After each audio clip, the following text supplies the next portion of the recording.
So what have we got here? All I did was to solder those two legs together, touched them real quick, and that is that.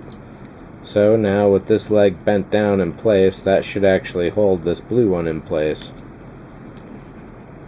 These two lines here, I want to separate those resistors physically a little further. Then we have a main power line there. Next up, we're going to put the blue LED facing forward here. Right now, all this essentially rests on the 2mm cool at the back.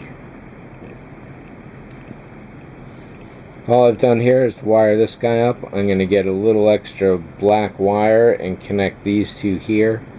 I'm going to worry about the power leads and where those go a little afterwards. Let's get this guy soldered up here and that negative line connected and these LEDs into place. And a moment later, here we are. I've soldered up all this bottom edge, but I've left this open to make it easier to wire something into that. Then I simply took a small bit of negative black wire and soldered each of those ends. Nice and easy. One thing I did fail to mention or to do at this point, which I really need to do, is that center area here. This needs to be drilled out so we can get some power into these nacelles. So one of the techniques for that I found is to drill a bunch of small holes all along the edge and then cut through it later with a file. There's a few different options going on. If you're brave, you could just get a Dremel cutting wheel and go straight through. If you're a little more timid and probably sensible, what we'll do here is take the drill and go. You know what? Let's go a little faster than this, but not too much. And let's use a different bit than I got here. When you're drilling through plastic, you'll often find that the plastic goos onto the drill bit as that heats up. A real handy way to get rid of that is to have a phone book or some other very thick volume open, or some other very thick volume around, and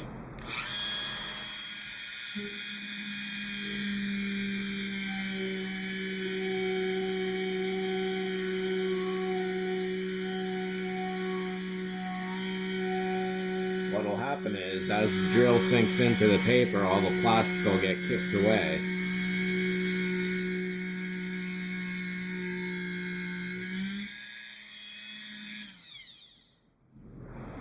Clean drill bit on the front, still some plastic on the back.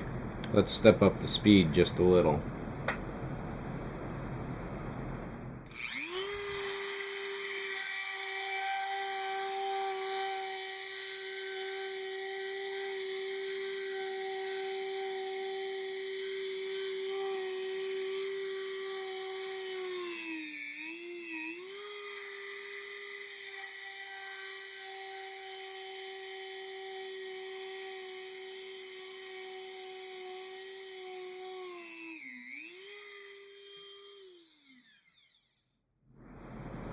Nice and hot.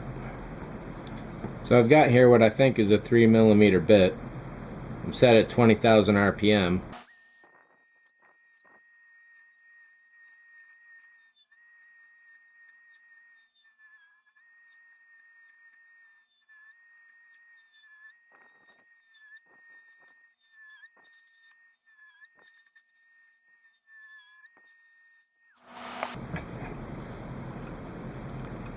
And anything else can be taken care of with a small file. So now that we got the bottom set for a little bit, let's go back and take a look at the top. We're going to have to solder this in the back. And now that these two are snug in here, what I want to do is get the positives out of the way, and I'm going to twist these negatives together as close to the back as possible.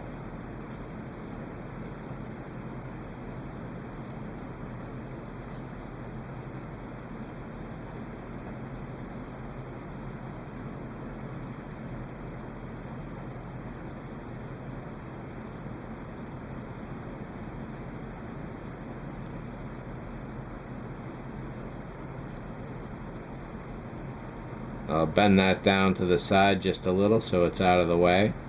Next up, each of these positive lines needs to get a resistor.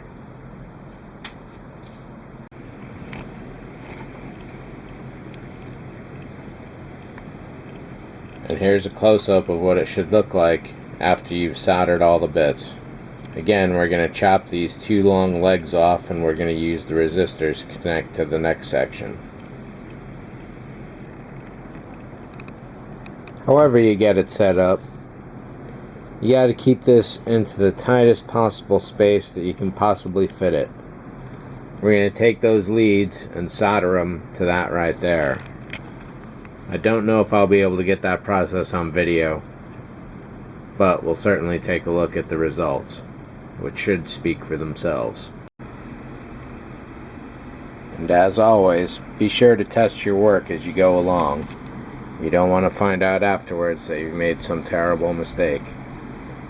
So here on the upper side, this is definitely cool white, and on the lower side, we've got that nice dark blue.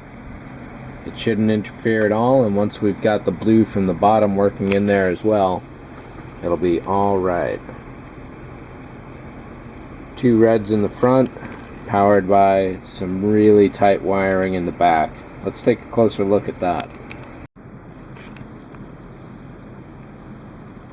So I definitely couldn't have made that any tighter or messier, really.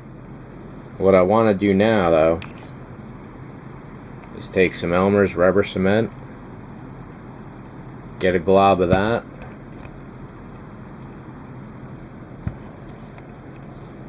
and blob that right in there. This will help seal up all those wires and make sure that we don't have any shorts. Or at least it will help to assure that we don't get any shorts, is what I should say. So what I've done for the soldering is a little convoluted, but that hard negative wire is attached right to it. And then as you can see, the resistors are kind of bundled around and wired off to the side as well.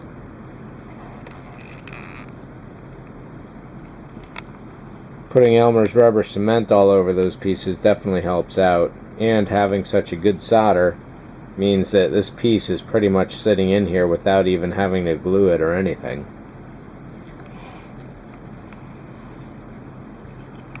And that's going to look nice once that is on there as well. So there's still a little more wiring to do.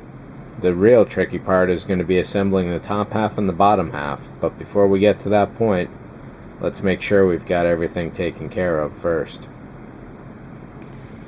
One handy trick I realized to help keep the bussard with this cover really nice and tight is to put a double-sided piece of Scotch tape on the underside of this piece so that when you clamp them together, that's really going to tighten up and hold that top down, because otherwise there's definitely a bit of a really big gap, and the idea of getting any glue in there without marring the bussard, it's almost next to impossible.